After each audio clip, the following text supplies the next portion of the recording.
Hello guys, mayam ngasi zo magbaano ko puro la ngasi mathin siti mayam ngam cha thongba leire asiga sagalwai thongba kita ngam ga leire kon na ko bi asina aluga khame semiga irom bani ngadi siga lau tho thame asina keno mayam pai ngasi ki special di kanoni akoi magan bora se mina samana ho boje hawi haini eba adu ngasi hari ji ngana hore magan bora leire sabin kita ngam ga leire adu mayam sa ba horge ora jelo hidar age mayam sagalwai hana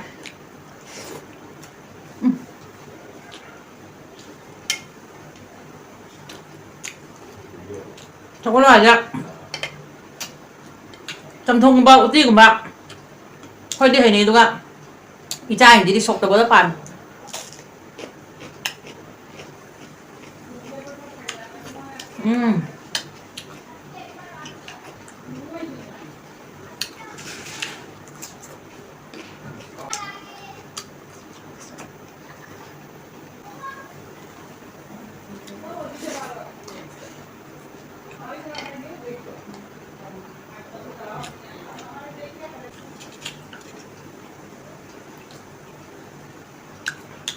Rất hào đấy.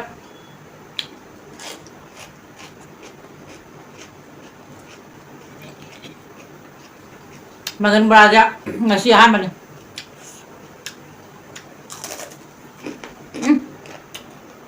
Halo. Bây giờ thì chưa?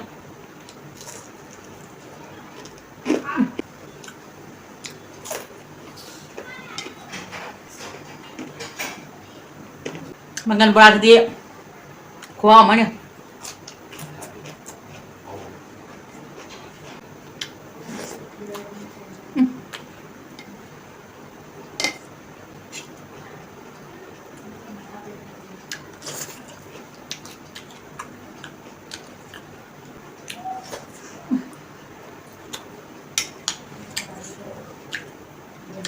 apa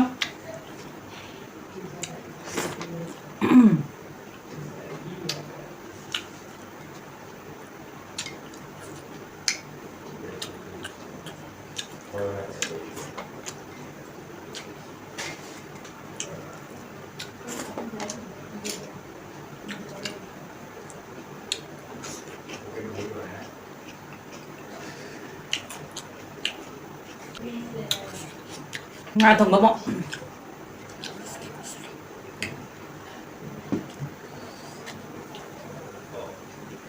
saya bensin na pam jauh situ kayak ini saya ngepen dah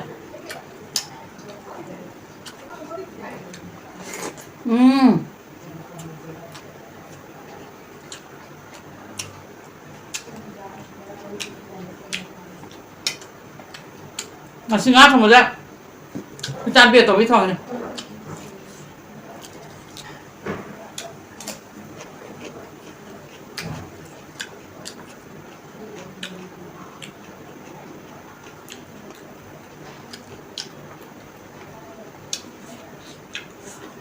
mà gì đấy tập này nè anh làm ở đây thường nhá mà gì mà không kìa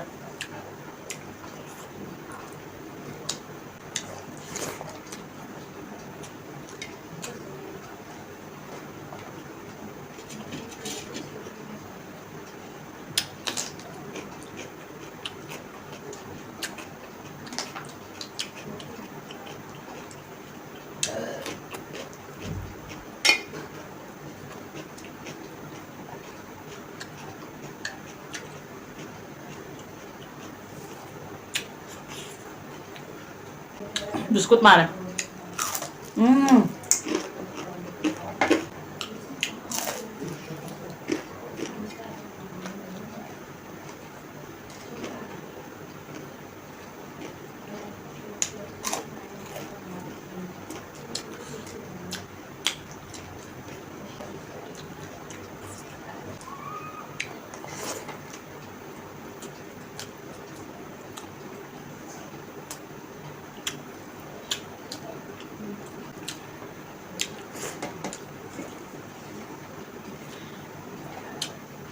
Anda mau irom ako sa la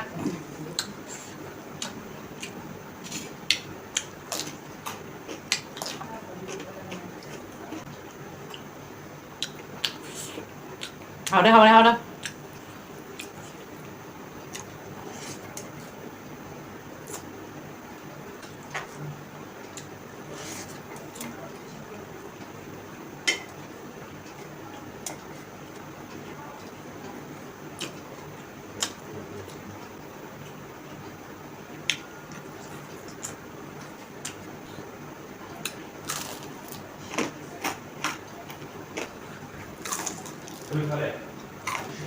last bite ma'am